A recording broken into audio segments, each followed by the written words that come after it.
Olá pessoal, estamos aqui no Laboratório de Ciências do CEMI para demonstrar para vocês mais uma experiência, tá? E hoje nós vamos trabalhar com a lei de Hooke, tá? E o nosso objetivo é calcular a constante elástica dessa molinha, tá?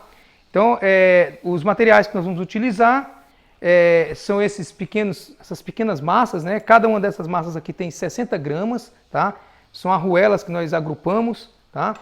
E colocamos a molinha numa posição que fique fácil a gente fazer, verificar qual a deformação que ela sofreu em função da quantidade de massa que nós vamos agregando, né, a mola, tá? Então nós vamos fazer, qual que é a ideia?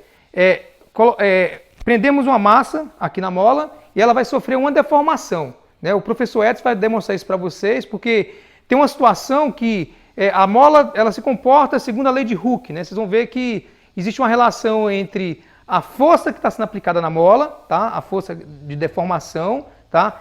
E a deformação que ela sofre, tá? E nós vamos ver que existe uma diferencinha entre vamos colocar assim, o gráfico ideal, tá? E o gráfico real, tá? Essa que é a ideia. Então vamos executar a tarefa. Então vou colocar 60 gramas aqui, né, pendurado na mola.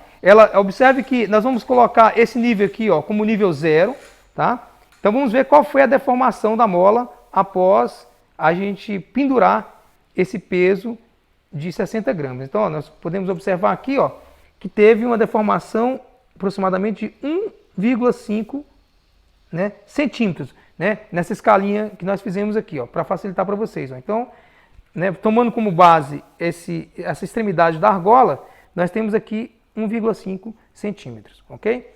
Bom, vou acrescentar a segunda. Agora eu vou ter aqui 120 gramas, né, pendurado na molinha.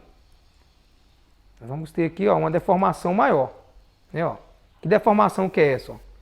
Aproximadamente, ó, 3,5, ó, né?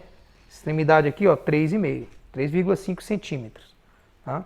Vamos colocar a terceira, né, o terceiro grupo de argolas aqui, ó. Né? Então nós vamos ter agora 180 gramas. Né? 180 gramas, nós temos uma deformação aqui, ó, de aproximadamente, vamos colocar 5,3, né, centímetros. E vou colocar mais um conjunto de argola. Nós temos agora, então, aqui nós tínhamos 180, né, 240. Então com 240 nós temos uma deformação de 7 centímetros. 7,2, 7,3 aproximadamente. Ok? E finalmente, vamos colocar mais um conjunto de argola. Né? Nós vamos ter agora 300 gramas. Né? Ó, então essa deformação aqui vai para 9 centímetros. Então essa que é a ideia. Então, observe que quanto maior a carga, né? Ou seja, quanto maior a quantidade de argola que a gente coloca aqui na molinha, ela vai sofrendo uma deformação maior. E a ideia é que essa deformação seja proporcional à carga, né, ou à massa que você insere aqui na mola. Essa que é a ideia. Né? Então o Edson, no segundo momento, vai fazer essa demonstração, né, das relações funcionais, né, que estão envolvidas aqui, que é a deformação da mola e a força, né, que está sendo fazendo com que a mola se deforme, tá? Que no caso vai ser a força elástica. Tem a força elástica para cá, né? E a força peso que está no sentido oposto, ok? Então, passa a bola para o Edson agora. Então, pessoal, vamos finalizar nossa atividade experimental que o professor Sebastião iniciou para a determinação da constante elástica da mola, né? O estudo da lei de Hooke. Bom, os professores costumam utilizar nas salas de aula exemplos que tratam de molas ideais, né? Mas as molas ideais não existem de fato. O que a gente tem são as molas reais. Então, o nosso experimento tem como finalidade aproximar a análise matemática para que a gente encontre o comportamento da nossa mola baseado no que estabelece a lei de Hooke, que funciona para molas ideais, né? Então, o professor Sebastião encontrou os seguintes dados lá no experimento que ele realizou.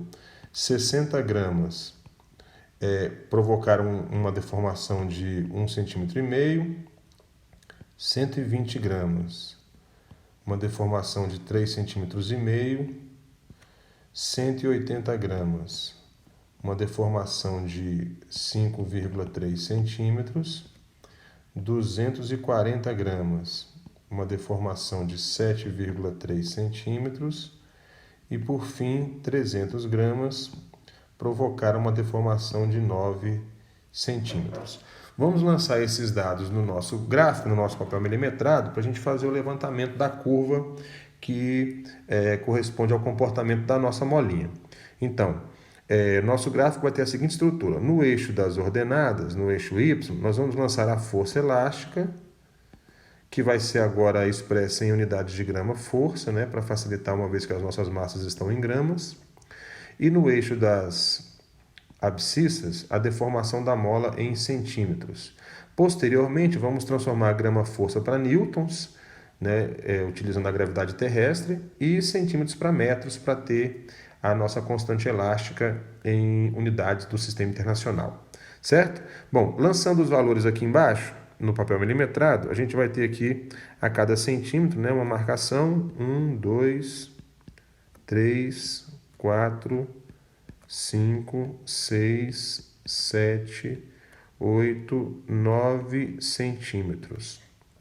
E aqui na vertical, a cada 2 centímetros eu vou colocar 60 gramas, para o nosso gráfico não ficar muito apertado. Então, 60, 120, 180, 240, 300.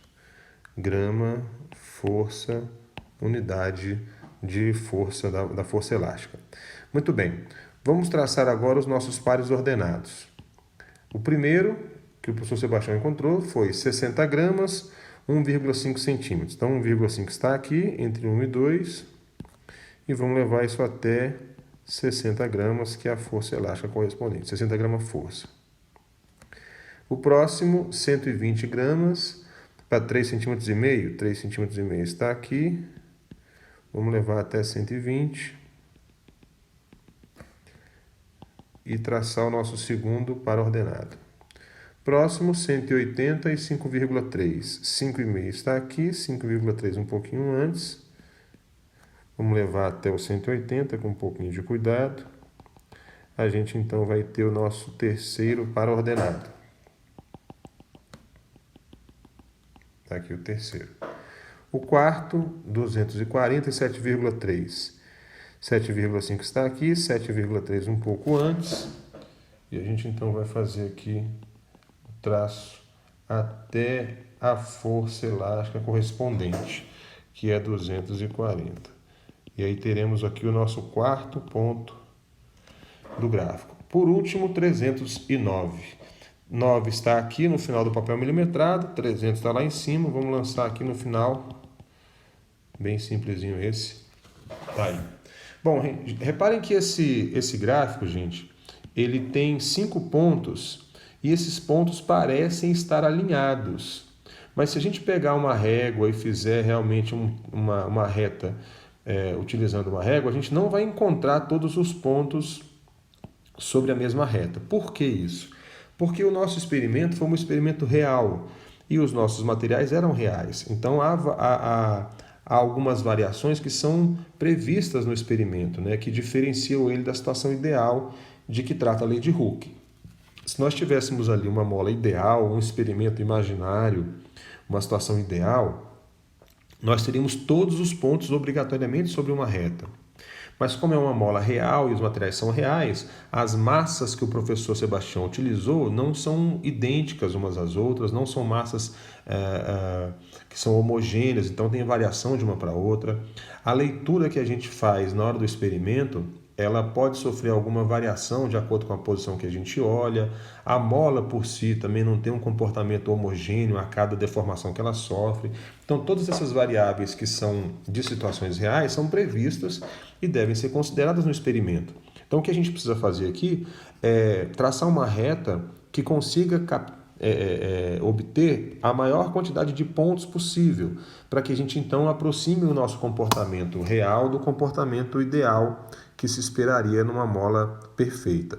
Então a gente traça uma reta tentando pegar a maior quantidade de pontos que a gente puder para que essa mola então tenha um comportamento próximo do real, do ideal. Então vamos traçar uma retazinha aqui. Observem que dois pontos ficaram bem em cima da reta, né? Outros dois ficaram um pouco mais de fora, aquele quarto ponto lá também ficou um pouco mais fora, mas não tem problema. Outra coisa importante, se essa reta fosse uma reta que representasse uma mola perfeita, ela deveria sair aqui da origem, ó, porque quando a mola não faz força, ela não tem deformação. Então a gente teria uma mola cuja constante sairia exatamente da origem, o que não vai acontecer na nossa situação, uma vez que a mola não é ideal. Mas isso já era previsto. Muito bem, para a gente então obter esse comportamento, a gente vai analisar a declividade dessa reta.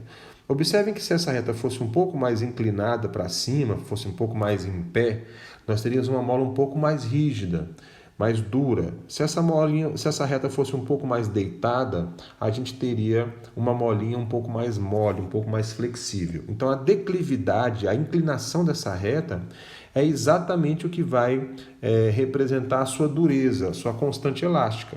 Então é só a gente pegar aqui um pontinho aqui no gráfico para a gente poder encontrar essa declividade.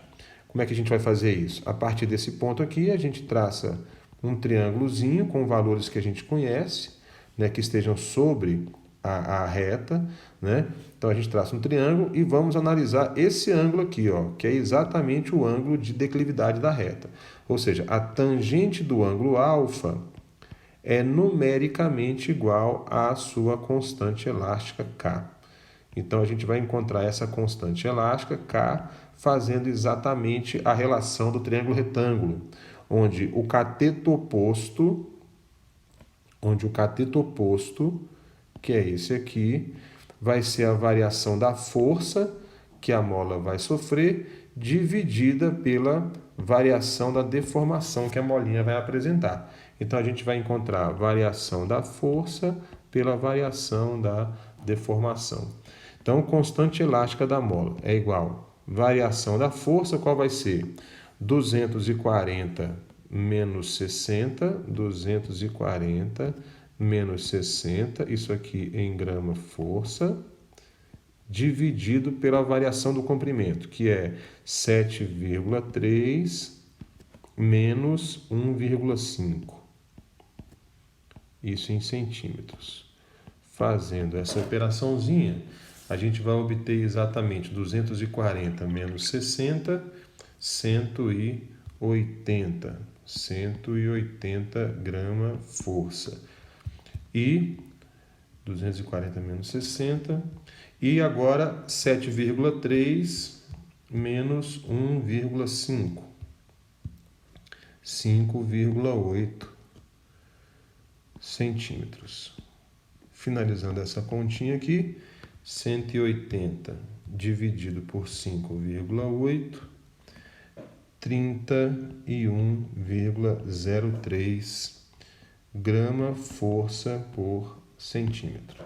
Muito bem. Então, interpretando já essa aqui é a constante elástica da nossa mola, né? Já obtivemos essa constante. O que a gente vai fazer agora só é alterar as unidades. Reparem que essa mola precisa sustentar 31 gramas aproximadamente, ou seja, o peso de um objeto de 31 gramas de massa, para que ela sofra uma deformação de 1 centímetro. Bom, a gente sabe que 1 grama é o milésimo do quilograma e que 1 centímetro é o centésimo do metro. Então a gente pode fazer uma transformação de unidades assim, ó. Constante elástica igual 31,03. Onde eu leio grama força, eu vou dividir por 1000 e vou colocar quilograma força. E aqui embaixo, onde a gente lê 1 centímetro, a gente divide por 100 e vamos colocar em metros. Então, reparem que essa operaçãozinha aqui, ó, 10 a menos 3 por 10 a menos 2, dá 10 a menos 1. Então, vamos reescrever isso. K é igual a 31,03 vezes 10 a menos 1 quilograma força por metro. Então, essa é a constante elástica da nossa mola. Para deixar um pouquinho mais elegante a escrita, vamos passar essa vírgulazinha para cá, e tirar esse 10 a menos 1 daqui. Vai ficar K igual 3,103 quilograma-força por metro. Então, essa é a constante elástica da nossa mola em quilograma-força por metro. Analisando de novo esse resultado. Nossa molinha precisa segurar um objeto de 3 kg, de massa 3 kg, ou seja, de 3,103 kg-força de peso para sofrer uma deformação de 1 metro. Agora vamos colocar essa mesma unidade de medida no Sistema Internacional de Unidades. É bem facinho, é só lembrar que 1 kg-força,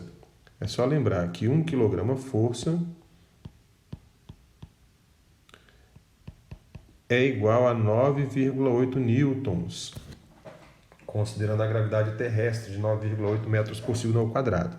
Então, a constante elástica da mola é 3,103 vezes 9,8, para a gente então transformar essa unidade para o sistema internacional. Isso vai dar K é igual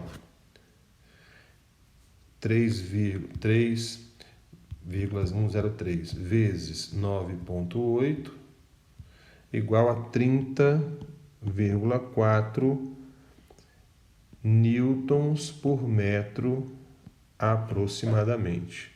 Então, meus amigos, esse valor é o valor da constante elástica da mola em unidades do sistema internacional. Interpretando isso, nossa molinha precisa fazer uma força de 30 newtons, 30,4 newtons aproximadamente, para que ela sofra uma deformação de 1 metro. Tudo bem, gente? Refaçam essas operações com os dados que o professor Sebastião nos forneceu, confiram esses resultados, façam um estudo gráfico dessa mola para comparar com os nossos resultados aqui. Beleza, galera? Então, por hoje é só. Daqui a pouco a gente se encontra para fazer uma nova atividade. Fiquem atentos aí nas publicações da gente no Facebook, na página da escola e em outros lugares, beleza? Um forte abraço, tudo de bom. Bora estudar, hein, gente? Até mais.